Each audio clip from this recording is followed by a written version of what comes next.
Hi, welcome to the Speeding Bulletin. My name is Steve Younis from supermanhomepage.com. This is all the Superman related news that happened during the week November 5th to November 11th, 2010.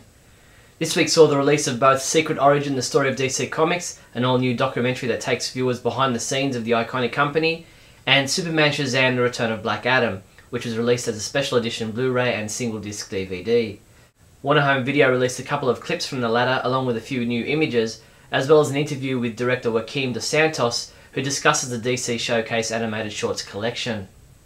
True Blood star Joe Manganiello told fans at Icon this weekend that he has been in talks with Warner Brothers to play the Man of Steel in the upcoming Superman movie.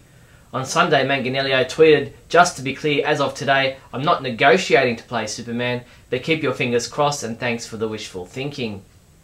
Mad Men actor John Hamm appeared on Conan this week, poking fun at the idea of him being cast to play Superman because of his age, while there were some ridiculous rumours circulating about wrestlers John Cena and Dwayne Johnson being considered for the role.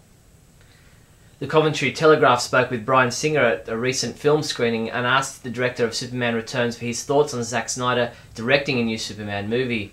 He said, "It's Superman, it's going to be made over and over in one form or another, and I'm sure Zack won't be the last person to touch it either, so in a way it's not in my mind anymore, it would have been 2.5 years ago." Michael Dougherty, co-writer on Superman Returns, participated in MovieHole.net's weekly podcast, where he discussed what he would have done with a sequel to the movie if given the chance, and what he thinks could have improved Superman Returns. He said, "I feel like a lot of stuff that we had taken out, either stuff that we had shot and got cut, or stuff that was cut from the script, could have helped more."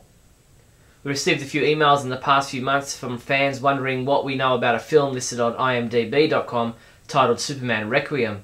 We looked into it and spoke with Gene Falaise, the writer, producer and director of the independent fan film, scheduled for release in 2011. Come by the Superman homepage now to see what he had to say.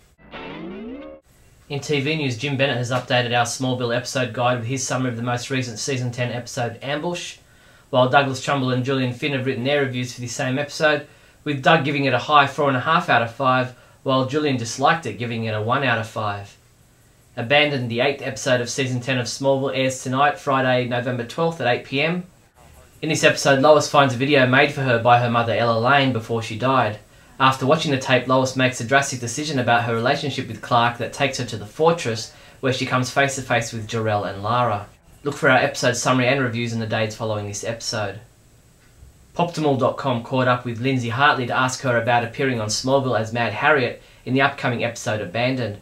She said she's a character who thinks that killing Clark Kent will help fill her purpose in life. The CW released the official spoiler-filled description for Luthor, the 10th episode of Season 10 of Smallville. In this episode, Tess acquires a Kryptonian box that once belonged to Lionel Luthor. When Clark accidentally activates the box, he's transported to a parallel universe where Lionel found Clark in the cornfields instead of the Kents. Luthor is scheduled to air on Friday, December 3rd.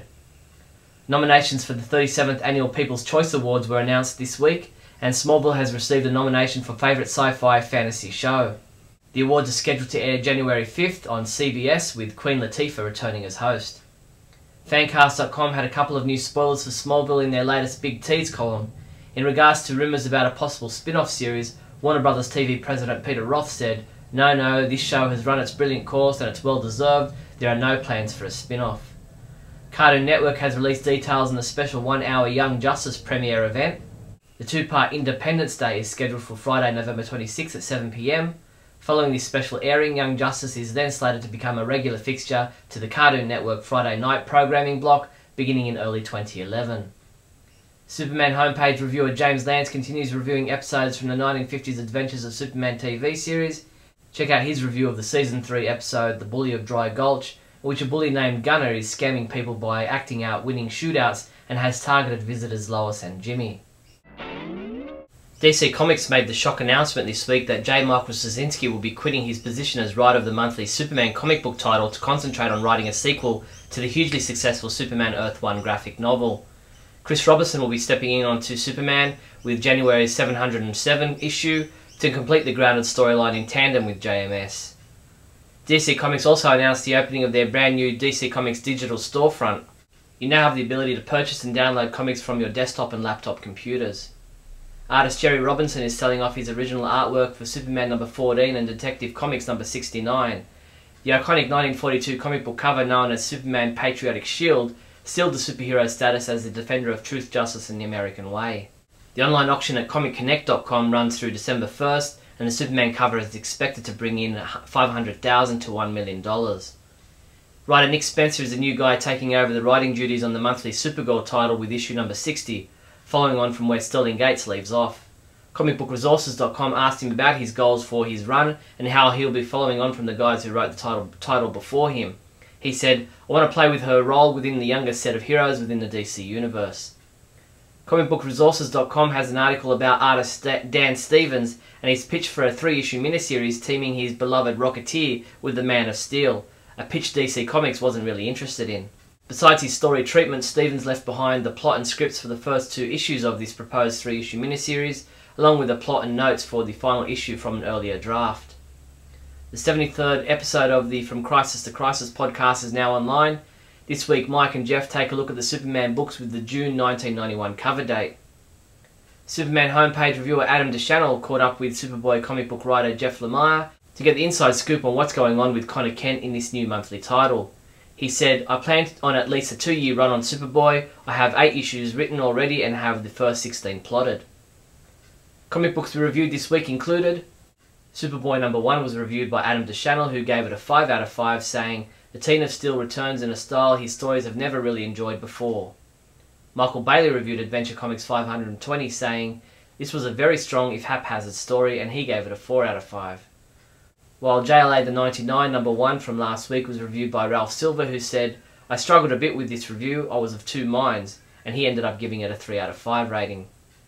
Superman comics and other products shipping this week from November 10th include the all-new Batman the Brave and the Bold number 1, Tiny Titans Little Archie number 2, Superman vs. Muhammad Ali Deluxe hardcover, Superman vs. Muhammad Ali Facsimile Edition hardcover, JLA Deluxe Edition hardcover volume 4, JLA Classified Classics Series 3 Superman Red action figure, Amikomi Steel PVC figure, Amikomi Supergirl version 2 PVC figure. Now the news, the 10th annual Superman homepage Shield Awards are now open for voting. The Shield Awards give you, the fans, the opportunity to voice your opinion about comics with a 2010 cover date, Superman related TV shows and Superman merchandise released in 2010. Place your votes on our 15 categories and voting ends midnight December 8th, 2010. That's all the Superman news there was for the week November 5th and November 11th. I'm Steve Younis from SupermanHomepage.com.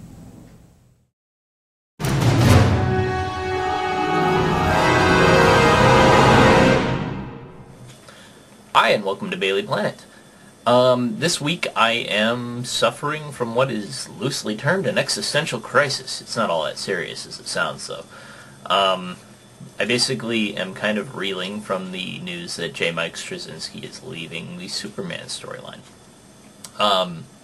Not because I'm going to miss his work, not because it's something that is unprecedented, not because it will inevitably lead to more either late books or books that don't really have a cohesive feel.